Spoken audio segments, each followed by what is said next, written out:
Vamos ouvir o técnico português Abel Ferreira. Ninguém está acima da equipa. Todos somos um.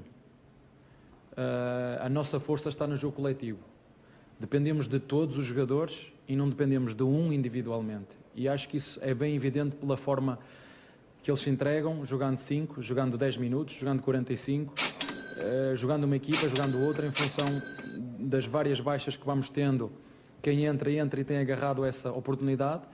E acho que já toda a gente percebeu que o titular aqui é a equipa, o titular aqui é a ideia de jogo, o titular aqui é o clube, ninguém está acima dos interesses do clube e isso vê-se pelo espírito que os jogadores têm demonstrado dentro de campo, da forma como defendem, da forma como têm desejo e vontade de ter a nossa baliza sem sofrer golos. Isso é fruto e mérito de muito trabalho e quem faz esse trabalho são os jogadores. São eles que jogam, são eles que correm, são eles que decidem, são eles que pressionam, são eles que passam. São eles que fazem golos, são eles que os sofrem também. A minha função, enquanto treinador, é indicar-lhes um caminho, é dizer-lhes o caminho que eu acredito que é o melhor para nós, mas quem o percorre são eles. Portanto, a quem eu atribuo mérito, quem faz de mim bom treinador são os jogadores e estão a levar muito sério o ser rigoroso, o trabalhar duro, com o talento deles e de forma consistente, estaremos sempre muito mais próximos de ganhar, sabendo que, como também já disse, e é bom que as pessoas percebam isto, não vamos ganhar sempre, mas a nossa obrigação é lutar sempre para ganhar. É isso, vamos embora, hein? Vamos ver um pouquinho dos números desse português que chegou e realmente tem impressionado esse aproveitamento do Palmeiras aí, né? Como melhorou. São 8 jogos, 6 vitórias, 1 empate e somente 1 derrota.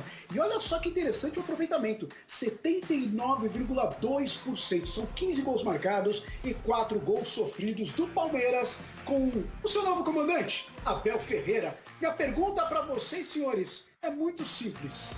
Impressiona esse crescimento aí do Palmeiras por conta da chegada do Abel? E depois a gente fala aí da questão dele, cara que chegou, teve um jogador que foi criticado, que era criticado e tá jogando com ele. Primeiro eu quero saber se impressiona esse Palmeiras pelo que o Palmeiras está jogando. Vou começar pelo professor, eu vou na ordem assim, ó. Vou no professor, depois vou no Nicola e depois você, Renato. Professor, te impressionou? Me impressiona mais ainda se você colocar o cebolismo. E aí impressiona a comparação com o Lucha. Eu acho que tem muito a ver com o que o Renato acabou de falar sobre o São Paulo, o crescimento do São Paulo, né? É o coletivo que empurra as individualidades. Somos um, tá certo? Como já diria o tema do Rei Leão 2. Lembra, Luciano? Somos um, lá, lá, lá, lá, lá, lá. Agora, esses 1 a 1, todos eles têm sido beneficiados por um outro jeito de jogar, né? Pega o Rony, por exemplo. O Rony do Vanderlei e esse Rony que está sendo muito mais acionado, porque a gente falou de números, mas está agradando também uma coisa que nunca agradou com o Vanderlei, que é a intensidade, é o jogo, é o desempenho. Ou então você pega, sei lá, o Rafael Veiga. Como o Veiga cresceu quando se tirou das costas dele e de outros como o Lucas Lima, que, olha, o Lucas Lima fez uma partida à altura dos melhores Lucas Limas, hein? Quando se tira das costas essa responsabilidade, o Palmeiras aprendeu a ser feliz de outro jeito, de jogar de outra maneira. E todos esses jogadores cresceram junto. O Scarpa, aproveitado numa outra função, numa outra posição, um técnico com mais boa vontade. Eu acho que também mais boa vontade do Scarpa, também não sei se a vontade do Scarpa com o Vanderlei era tão grande assim, mas o fato é que mudanças estruturais ali ajudam na individualidade, né? Todo mundo vem junto. Aí fica mais fácil, fica mais tranquilo. Principalmente para esses jogadores, para a característica desses jogadores. Você não vai querer que um cara de velocidade como o Rony desse certo naquele time morfético do Lucha, que era duro de engolir. E é assim. Os individuais vão na força do coletivo. Ô, Nicola, porque eu quero aproveitar um gancho aí do professor, que é essa história do jogar de uma maneira diferente do que estava jogando o Luxemburgo. Porque o time do Lucha tava com aquelas vitóriazinhas, 1-0, 2-1, bem magrinhas. E aí, só que tava jogando daquele jeito. E o torcedor palmeirense, mesmo com as vitórias, deixando de lado o resultado, o torcedor palmeirense estava realmente criticando tudo mais.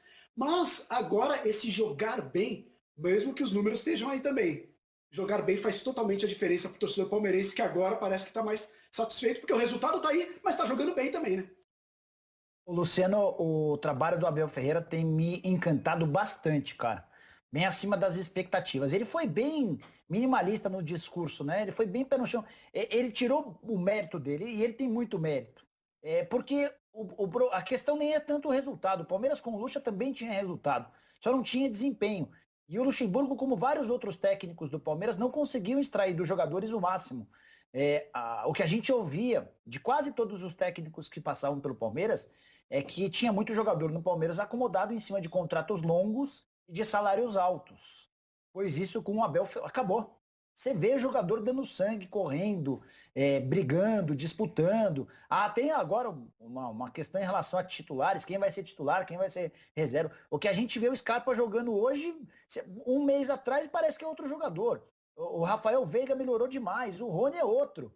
Até na brincadeira ontem, havia gente que dizia quem que são esses novos jogadores que o Palmeiras trouxe com o Abel Ferreira? Vieram de Portugal e são todos velhos conhecidos do torcedor do Palmeiras. Então o Abel tem muito mérito nessa mudança do comportamento dos caras, de tirar esses jogadores da zona de conforto, de tirar esses jogadores daquela situação de tô ganhando 700 mil por mês, tem mais 4 anos de contrato, se não der certo aqui, daqui a pouco eu vou para outro lugar.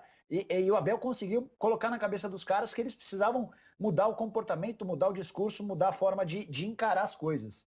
O Palmeiras voltou a ser candidato de absolutamente tudo. O Palmeiras tem um jogo a menos do que os demais. Se vencer, ele vai para 40 pontos no Campeonato Brasileiro. Fica a 2 do Atlético Mineiro, que tem 42. Então o Palmeiras pode sim sonhar com o título do Campeonato Brasileiro. A questão do elenco. É um Palmeiras que vem perdendo jogadores importantes, né? O Dudu foi embora, 2 milhões e 100 mil reais a menos por mês. O Bruno Henrique foi embora, 1 milhão de reais a menos por mês. O Vitor Hugo foi embora, 500 mil reais a menos por mês.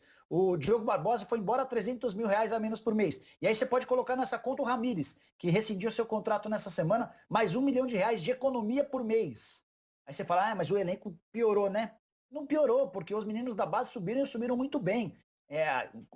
Garantiram uma série de novas opções. Então é o elenco do Palmeiras bem mais barato e com caras mais motivados, com caras mais interessados e com um treinador que entregou ao Palmeiras intensidade. Esse é duas palavrinhas só para fechar. Intensidade e repertório ofensivo. O Palmeiras do Luxemburgo tinha intensidade zero.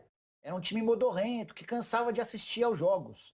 Hoje é um Palmeiras que morde, que pega, que aperta. Então é um time muito intenso. E o repertório ofensivo se traduz em muitas opções de jogada. Era algo que a gente não via no time do Luxemburgo. Então você vê ultrapassagem do lateral, você vê infiltração do meio. E o Abel, que acabou de chegar, ele consegue encontrar soluções que outros técnicos brasileiros não viam. Por exemplo, o Patrick de Paula ontem jogou como um ponta de lança. Só para trazer para a nossa linguagem, aquele meia por trás do atacante. O Patrick de Paula pisando na área adversária a todo instante, inclusive foi assim que saiu o gol dele. Eu estou bem impressionado com o trabalho do Abel. O professor que participamos sempre do Bebê Junto, ele sabe que eu sou uma viúva do JJ, né?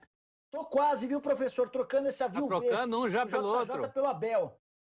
Tô mudando de murruga, professor. Tô trocando um português por outro, professor. Você pode confiar em ninguém mesmo. Ô, Renato, só pra gente alinhavar desse Palmeiras aí do Abel, ele é o curandeiro? Você que trabalhou também já nesses bastidores de futebol, Renato, o que o cara chegou? O que você acha? O que você imagina que o cara chegou? E por que os jogadores resolvem jogar com o cara? Talvez não jogavam. É só questão tática? Ou o jogador fala assim, pô, esse cara tá trazendo um negócio legal aí. Eu vou evoluir com esse cara. Tem isso também do cara se sentir estimulado? O que você acha? Qual que é a mágica aí do curandeiro Abel Ferreira? Cara, eu vou falar uma coisa pra você, não tem mágica. É método, é trabalho, é conteúdo. O antigo treinador acha que o futebol mesmo, de 20 anos atrás, esse é um cara jovem, que está estudando toda vez, que é um cara que saiu ali do mercado português, que é talvez um dos grandes centros de estudo do futebol. E aí a gente vê até na relevância que Portugal tem hoje para o futebol, se a gente for comparar 20 anos atrás. Por quê? Porque é fruto de trabalho, de estudo, de ciência, de conhecimento. E assim, você até pergunta se ele surpreende, né? Obviamente que eu não estou me achando nada, mas, pô, se vocês verem a análise que eu fiz do Abel quando ele chegou, os times dele são organizados, os times dele têm repertório, os times dele jogam numa intensidade muito alta. Aí a questão é como sair da ideia e ir para a prática, que para mim é o grande problema dos treinadores brasileiros hoje. A gente tem treinadores com conteúdo, com boas ideias, mas que ainda sentem dificuldades na hora de estimular os caras no treinamento, no método de treinamento. E assim, para mim, que não estou no dia a dia, só me vem à cabeça que é um cara que trabalha muito bem o dia a dia. Tá conseguindo estimular os jogadores a ter vamos dizer assim, hábitos que o time não tinha. Como falou o professor, como falou o Nicola, era um time que não tinha intensidade, era um time... E aí a gente não fala só de intensidade para marcar, para morder. Era um time sem intensidade para passar. Aqueles passes que você vira o jogo, o outro time vira junto, sabe? Não era uma coisa muito... E aí tem a ver também como rodar elenco, que ele tem rodado. Usar o Patrick de Paula como meia, que era a posição dele na base, né? Ele começa como meia. Enfim, eu só tendo a acreditar nisso, em trabalho, em método. O discurso dele me parece um